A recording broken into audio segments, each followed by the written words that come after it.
네, 안녕하셨습니까? 마지막 때 117회 토요일 2022년 5월 21일 토요일 주의 안식일입니다. 그동안 국제 정세가 요란스럽죠.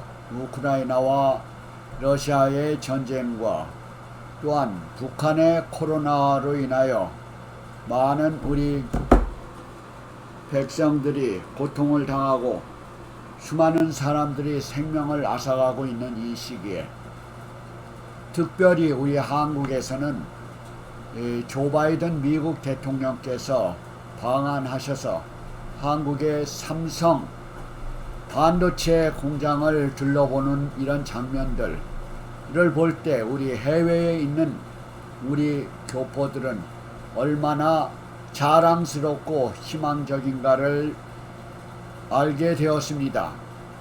특별히 오늘 이 시기에 우리 한국을 방문하였다는 것은 세계적으로 우리 대한민국의 위상을 말해주고 있습니다.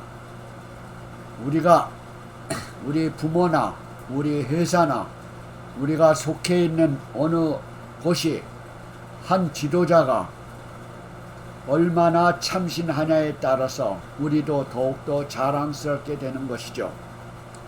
그래서 이 세상에서는 백그라운드가 다른 어떤 부정적인 것보다도 더욱더 정의스럽고 자유스럽게 살 수 있는 그런 백그라운드, 우리가 세상적으로 백그라운드도 얼마나 잘 만나느냐에 따라서 우리가 행복해지고 또한 우리가 더욱더 참신한 사람이 될 수가 있는 것입니다. 우리가 하나님의 자녀로서의 백그라운드를 생각해보고 또한 이 세상의 일시적인 그런 욕망에 처해 있는 백그라운드, 어느 것이 더욱더 필요한 것일까요? 우선으로는 우리 인간적으로 백그라운드를 생각을 하겠지만 우리 그리스도인들은 더욱더 하나님께 백그라운드를 간구해야 될 것입니다. 한 예로 바벨론 나라에, 이방 나라에 다니엘이 잡혀갔지만은, 포로로 잡혀갔지만, 어린 그 소년이 잡혀갔지만은 그 나라의 총리 되시나 되는 위대한 지도자가 되지 않았습니까? 또한 모세도 출애굽을 시킨 그 지도자가 참신한 지도자가 된 것을 우리는 알게 됩니다. 이와 같이 이 세상은 여러 가지 요란스럽고 혼돈스러운 이 세상에 있습니다마는 이 성경에서도 지금 예언과 역사를 우리가 살펴보면서 성경에도 얼마나 여러 가지 사건들이 일어나고 있는지 모르겠습니다. 지금까지 제가 남방왕과 북방왕을 계속 말을 해왔는데요. 다니엘서 10장 이후로부터 11장에 이르기까지 남방왕과 북방왕에 대한 얘기들이 많이 나옵니다. 그래서 잠깐 이 관계에 대해서 제가 얘기한 다음에 제가 그 다음에 영적 북방에 대해서 말씀을 드리려고 합니다. 지금까지의 그 배경들을 보면은 본래 남방왕은 그리스 남북 왕조 시대 이후로 네 장군에 의해서 갈라지었던 것이죠. 그래서 북방의 셀루쿠스 왕족을 북방왕이라고 하고 남방왕을 그 남쪽 이집트에 있는 프톨레미 왕족을 남방왕이라고 칭해왔습니다. 그 다음에 이게 발전이 되어서 북방왕 시리아가 로마 제국으로 연결되었고 로마 제국이 북방왕의 역할을 하고 그 다음에 로마 교황권이 북방왕의 일을 가고 있습니다. 그리하여 11장 15절까지 이전까지는 남방왕은 이집트이고 북방왕은 시리아였습니다. 그러나 그 이후에 시리아는 BC 64년에, 이집트는 BC 30년에 모두 로마 제국에 의해서 멸망을 당했죠. 그리고 BC 63년에 하나님의 택한 이스라엘 나라, 유대 나라도 BC 63년에 로마의 속국이 되었습니다. AD 70년에 유대 나라의 그 예루살렘도 멸망을 하게 되었고 그 나라마저 잊어버리게 되었죠. 이리하여 실제적으로 신약 성경에는 그리스도의 참 교회를 영적인 이스라엘로 부르게 되었습니다.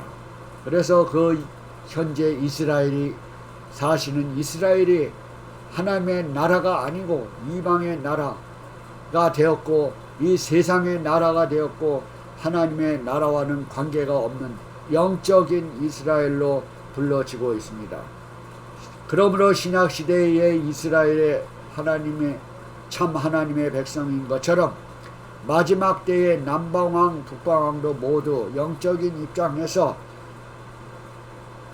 이스라엘 유대 나라를 중심으로 해서 하나님의 백성을 괴롭히는 그런 적대 세력으로 보고 있는 것입니다. 북방왕이나 남방왕이 바로 유대 나라를 중심으로 해서 북과 남에 괴롭히고 있는 영적인 것으로 보는 것은 바로 요한계시록에 나와 있는 문자적인 그 바벨론이 아니고 현재 우리가 바벨론 하면은 옛날에 그 바벨론이야 그 땅을 얘기하지 않고 바벨론 하면은 벌써 영적인 바벨론과 같이 보는 경우와 똑같은 일입니다. 그래서 이 두 세력 바로 남방왕의 싸움과 북방왕의 싸움, 바로 마지막 때가 되는 1798년을 마지막 때로 보고 있는 것이죠. 그 두 세력가 하면은 마지막 때에 다니엘 11장 15절까지의 그 전쟁들을 보면은 바로 북방의 로마 교황권과 또한 남쪽의 사라센 제국의 전쟁이 있었죠. 십자군 전쟁을 통해서 11장 15절에 끝나는데 오늘은 다시 새로운 면에서 배우게 됩니다. 11장 40절 이후에는 영적인 북방왕이 누구인가 남방왕이 누구인가를 더욱더 집중해서 우리가 살펴보게 될 것입니다. 그래서 마지막 때에 일어난 그 사건 1798년 프랑스 혁명을 들 수가 있죠.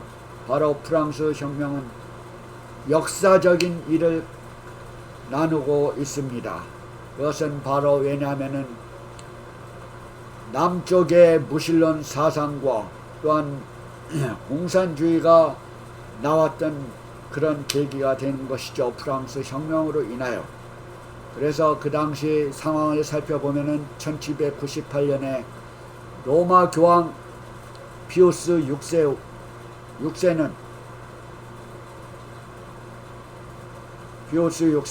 발렌스 프랑스 혁명으로 인하여 감옥에 옥사되어서 바로 나폴레옹 장군이 이끄는 그 버티아 장군에 의해서 교황은 체포되어서 발렌스 감옥에 투옥되었고 거기서 옥사당하게 되었습니다. 그때는 성직자뿐만 아니라 모든 사람들이 죽임을 많이 당했습니다. 바로 교황권의 북타락성. 잠깐만요.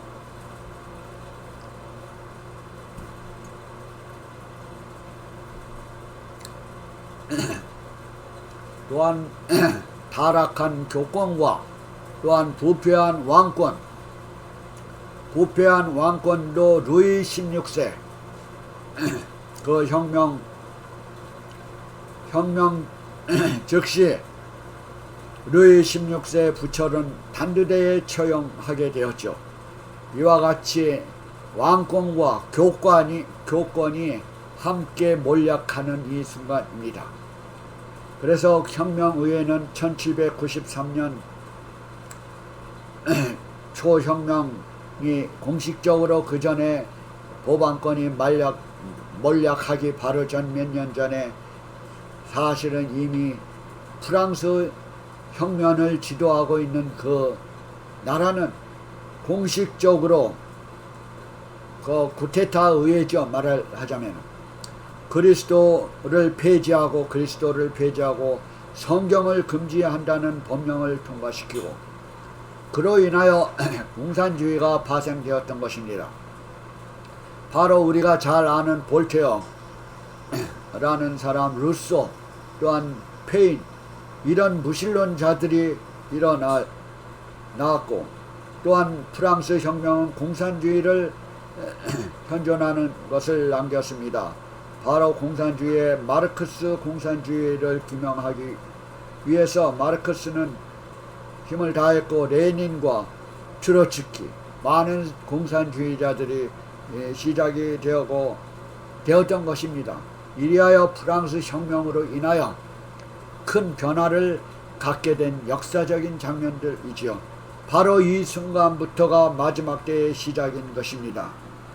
바로 영적인 남방 왕도 영적으로 애굽의 모든 역할을 수행하고 있기 때문에 남방왕을 영적인 남방왕으로 부르고 있는 것입니다.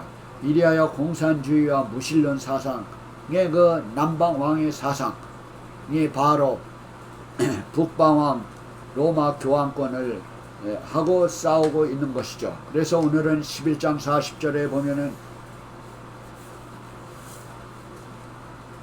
다음과 같이 말을 하고 있습니다. 마지막 때에, 그래서 여기에서 마지막 때에 남방왕이 그를 치르니, 바로 남방왕은 프랑스 혁명을 일으킨 그 무신론과 무신론, 또한 공산주의 사상을 가진 그 프랑스 혁명을 대표해서 영적으로 남방왕을 이라고 칭하고 있는 것입니다. 그를 치리니, 그가 누굽니까? 로마 교황권을 친다는 얘기예요. 그래서 로마 교황권이 영적으로 북방왕이 되는 것입니다. 그래서 북방왕이 상처를 입게 되는 것입니다. 바로 이게 완전히 죽을 정도의 상처가 아닌 것을 알게 됩니다. 성경을 통해서. 왜냐하면 북방왕이 역할을 하고 있었죠. 우리가 그 역할은 바로 11장 40절 이전에 23절부터 39절의 내용들을 지난 주일에 제가 살펴보았습니다. 그것은 바로 로마 법왕권의 활동과 또한 수행한 역할들이 바로 하나님을 대적하는 일과 하나님의 대지자라는 역할의 활약을 살펴보았죠. 그가 바로 북방왕을 대신하고 있는 것입니다. 그래서 여기에 남방왕이 북방왕을 친다라는 것은 프랑스 혁명으로 인하여 북방왕에 대표하고 있는 교황권을 사로잡고 갔던 것을 얘기하고 있어요. 그 다음에 북방왕이 다시 힘을 얻을 것을 얘기하는 겁니다. 바로 로마 교황권이 힘을 얻어서 병거와 마병과 많은 배로 해릿바람처럼 그에게 마주와서 다시 로마 법왕권에 상처가 나서 활약할 것을 얘기하고 있는 것입니다. 그것은 바로 회복할 것을 얘기하고 있어요. 북방왕이 회복하여서 이런 권한을 행하고 있다는 것을 오늘은 얘기하고 있어요. 그래서 40절 이후에 모든 장면들은 미래의 일인 것입니다. 미래의 일. 마지막 때에 일어날 일을 얘기하고 있어요.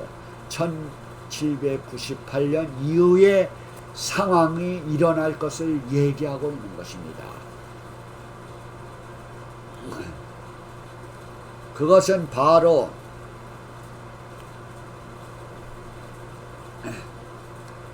그가라는 거는 모두 다 45절까지 로마 법왕권이 회복되어서 할 일을 얘기하고 있는 거예요. 이거는 어느 지역적인 것보다는 40절 이후에는 어느 지역, 남쪽 지역, 북쪽 지역이 아니고 그 역사적으로 있었던 남북 왕조 시대에 있었던 일을 대행하고 있는 영적인 의미에서 쓰여지고 있습니다. 생각해 볼 수 있는 것입니다. 그가 상처가 나은 것에 대해서 잠깐 얘기를 해보면은 1984년에 로마 최초로 로마 교황권이 대사를 미국과 교황권과 대사를 서로 교환을 했죠. 그래서 1982년도에 로마 교황권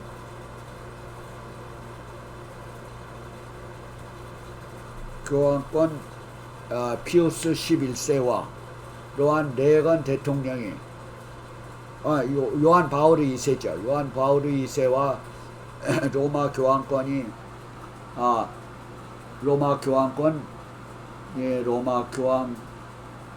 요한 바오르 2세와 레건 대통령이 비밀리 폴란드 노조 운동을 계기로 해서 소련 공산국가를 붕괴시키기로 협약을 맺었죠. 그러게 1982년 6월 7일 날 레건과 교황 바오르 2세가 밀약을 하여 가지고 1984년에 최초로 대사를 교환을 하고 소련이 1991년 12월 25일 붕괴가 되었던 것입니다. 이것은 역사적으로 성경의 예언을 성취시키고 있는 마지막 때의 시작을 얘기하고 있는 것입니다. 로마 교황권과 미국과의 관계는 손을 잡을 수가 없는 나라예요. 미국 나라 자체가 콜럼버스가 아메리카를 1620년경에 발견을 하여서 메이플라워 호를 타고 미국으로 건너온 미국이 어떻게 그 종교에 억압을 하는 교황권과 손을 잡을 수가 있는 것입니까? 이것은 인간적으로 도저히 이해할 수 없는 일이지만은 레건과 요한 바오르 2세가 밀약으로 인해서 1982년 6월 7일 날 그런 일을 행했던 것입니다. 그래서 그 2년 후에 1984년도에 대사를 교환하여서 드디어 공산주의를 무너뜨리는 일까지 협약을 하였던 것입니다. 그리하여 1991년 12월 25일 소련이 붕괴되고 소련이 붕괴되기 바로 전에는 91년 바로 그 한 달 전도 아니에요. 20일 전에 소련이 붕괴 한 24일 전에 9월 1일 날 12월 1일 날 우크라이나 지금 우크라이나와 러시아가 전쟁을 하고 있죠. 바로 이 우크라이나가 1991년 12월 1일 날 독립을 하였어요. 그래서 우리가 지금 현재 전쟁을 하고 있기 때문에 우크라이나에 대한 관심이 많을 줄 압니다. 제가 역사에 나오기 때문에 잠깐 말씀을 드리는 거예요. 우크라이나의 독립이 1991년 12월 1일 날 독립을 하였고 사실은 그때 12월 25일 날 소련이 붕괴되었던 것입니다. 그리하여 지금 싸우는 그 전쟁도 사실은 같은 소련 러시아 땅이에요. 같은 백성이었습니다. 그러나 그의 분종을 하는 것은 지금도 러시아가 정당하게 전쟁을 하는 것은 자기의 영토로 생각을 하기 때문에 아무 꺼리낌 없이 사람을 죽이고 자기 나라를 되찾고자 하는 것입니다. 그래서 우리는 이런 역사를 통해서 더욱더 알게 되지만은 바로 지금의 시대는 영적인 면에서 교황권의 권력을 되찾고 점점 더 강화되고 있는 것입니다. 그래서 우리는 미래를 알 수가 있게 된 것이죠. 그래서 이 북방왕이 마지막 때에 병거와 마병과 많은 배로 회릭바람처럼 남방왕에게 가서 남방왕뿐만 아니라 이 북방왕은 여러 나라에 들어가서 물이 넘친같이 지나갈 것이오 라고 하는 것은 그만큼 권력을 내포하고 있는 것입니다. 바로 여러 나라에 들어가서 권력을 잡는다라는 것은 바로 이 공산국가는 물론 북방왕의 대리를 하고 있는 것은 공산국가는 물론이고 또한 북한이나 러시아나 또한 중국이나 에티오피아나 중남미나 온 세계로 번지면서 위협을 가하고 있습니다. 바로 이게 로마 교황권과 미국인 것이 합작인 작품이죠. 그래서 미국과 합작으로 공산세계를 물리치고 있는 것이 역사를 통해서 또한 우리가 성경을 통해서 알고 있는 것입니다. 우리는 그래서 지금까지 이 11장 40절부터는 미래적인 일을 얘기하고 있어요. 아주 중대한 일을 여러분은 듣고 있는 것입니다. 어느 점술, 어느 무당이나 어느 무속인 말을 듣는 게 아니에요. 우리는 문서화된 성경 말씀을 보고 있는 거예요. 우리가 의심할 수 있는 그런 막연한 점을 치거나 받는 거에 있는 게 아닙니다. 막연한 무슨 생년월일을 가지고 또 태어난 걸 가지고 또한 이런 걸 가지고 이렇게 추측하는 일이 아니에요. 이 성경 말씀을 통해서 이 예언을 통해서 우리가 역사를 통해서 미래를 볼 수 있는 이 장면이 바로 다니엘서 11장 12장의 내용과 계시록에서 더욱더 미래적인 구체적인 일이 나오는 것입니다. 그래서 다니엘서에 12장까지가 있습니다. 아직까지도 우리는 결론에 도달하지 못하고 있어요. 12장에면은 다니엘서가 끝나는데 우리는 그 다음에는 요한 계시록의 미래적인 예언을 또 공부하게 될 것입니다. 여러분들이 이 예언 역사와 예언을 공부하는 데 있어서 여러분들이 이 시간을 놓치지 않게 되시기를 바랍니다. 물이 넘친같이 지나갈 것이오 라고 하는 것은 바로 힘있게 전파될 것을 얘기하고 있어요. 물이 넘친다는 것은 권력과 힘을 자랑하고 있는 것입니다.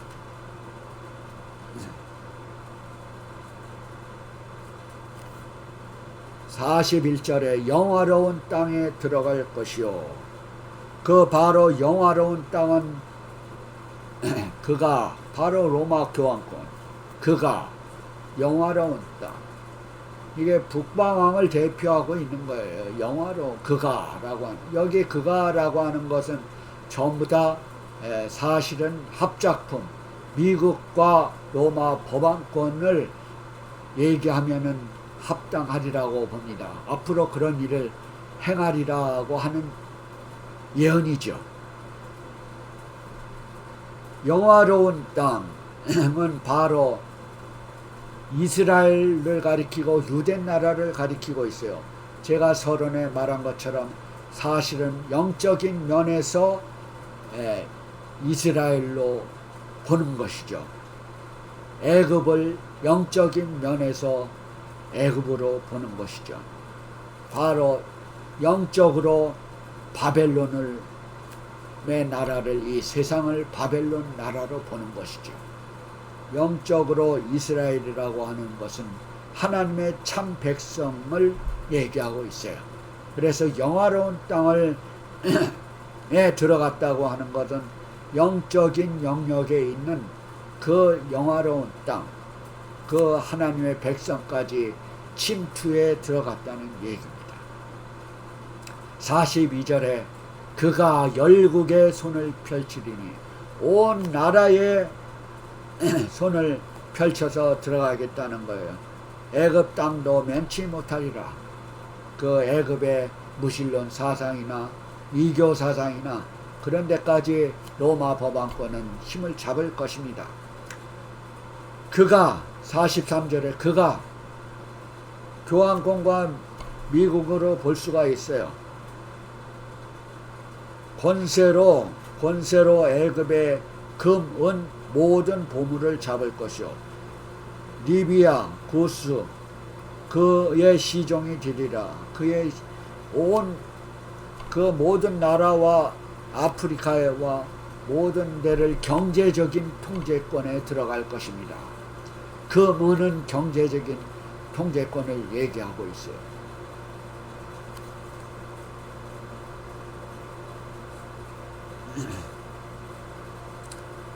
이와 같은 권력으로 인하여 이 44절에 모든 경제적인 힘과 모든 정치적인 힘을 송두리에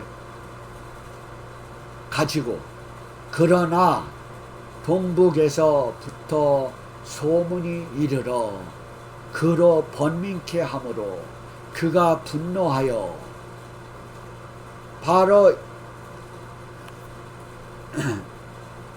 번민케 하고 분노하여 나가서 많은 무리들을 다 도륙하고 진멸하고자 할 것이다. 그런 소문이 좋지 않은 소문이 들려오네요. 여기에 권력을 잡은 사람에게도. 왜 그가 번민하고 분노하였을까요? 바로 그것은 동북에서 오는 소문. 이 성경의 본래 동쪽은 해 뜨는 곳, 하나님의 영광이 나타나는 곳으로 이 계시록 7장 2절에 표현되고 있어요. 동쪽은 하나님의 영광이 나타나는 곳으로.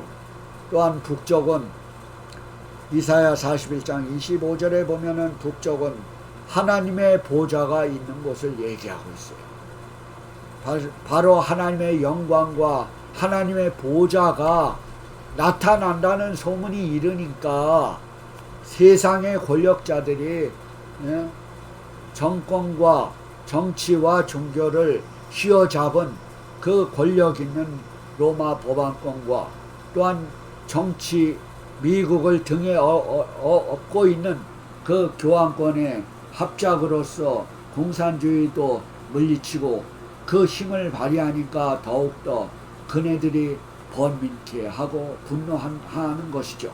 동북에서 오는 소문이 무슨 소문입니까? 바로 이 북방왕을 심판을 앞세우고 있기 때문에 그렇게 되는 것이죠. 그 기별이라고 하는 내용은 북방왕의 표본인 영적 바벨론의 제상을 공개하고 제약상을 공개하고 파멸을 알리는 심판의 선언을 하고 있기 때문에 심판의 선언을 하고 있기 때문에 더욱더 그렇게 번민하고 분노하는 거예요. 그 심판이라고 하는 건 뭐예요? 그 죄악상을 드러내는 심판. 우리 인간적으로 볼 때는 재판 받으면은 결과가 나타나는 것이죠. 그래서 법무부 요즘에 한동훈 법무부 장관이 말한 게 있죠. 법을 어긴 사람은 무서워한다. 법관, 검사를 무서워한다. 죄진 사람이 법을 무서워하는 거죠. 바로 이 세상에서 권력과 정치와 종교와 힘을 가지고 권력을 발휘하고 많은 사람들을 경제적으로 휘어잡고 매매를 마지막에 못하고 하고 죽음에까지 이르게 하는 이 사람이 심판, 재판을 앞두고는 무서워하게 되는 것이에요. 더 번민하게 되고 화가 나는 것입니다. 이 세상에서도 죄 지은 사람은 무서움을 맞이하게 되는 것이죠. 심판, 재판은. 이 성경적으로, 역사적으로, 영적으로 생각을 하더라도 이 세상에서도 그런 일이 다가온다는 얘기입니다. 그게 바로 동북에서 붙어오는 소문인 것입니다. 하나님의 영광의 광채가 온다는 소문이에요. 예수님의 재림이 영원한 나라를 지배할 것을 말을 하고 있는 것이에요. 그것은 바로 이 세상의 권력과 이게 끝이 이르러 온다는 것이 마지막 시대인 것입니다. 그래서 11장 40절 마지막 때라는 것은 의미심장한 단어예요.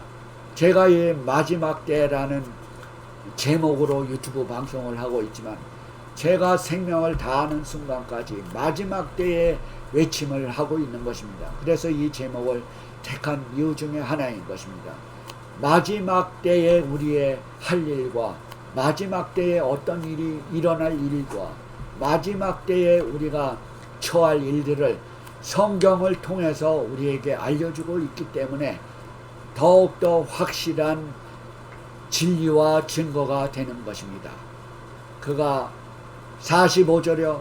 그가 장막 궁전을 바다와 영화롭고 거룩한 산 사이에서 있게 된다. 거룩한 산 사이에 있게. 이 말이 무슨 뜻입니까? 그가 있을 위치를, 권력의 위치를 얘기하고 있어요. 장막 궁전은. 또한 바다는 백성과 무리들을 얘기하고 있어요. 바다는 백성과 무리들을 바다로 얘기하고 있어요.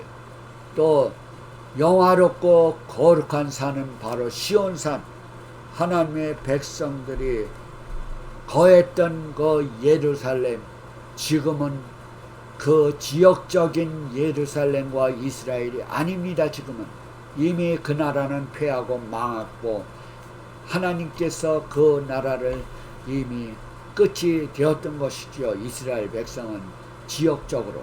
그래서 지금의 시온산은 하나님의 백성이고 하나님의 진리이고, 그래서 바다와 하나님의 백성과 이 세상의 무리 가운데 서서 있는 것이 바로 현재 현존하는 로마 교황권입니다.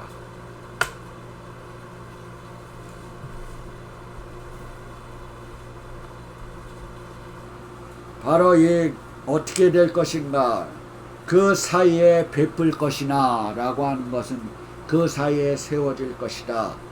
그의 끝이 그 세력의 주관자 정치와 종교를 휘어진 그 로마 법왕권과 정치는 미국을 등에 업고 활동을 한다는 것입니다.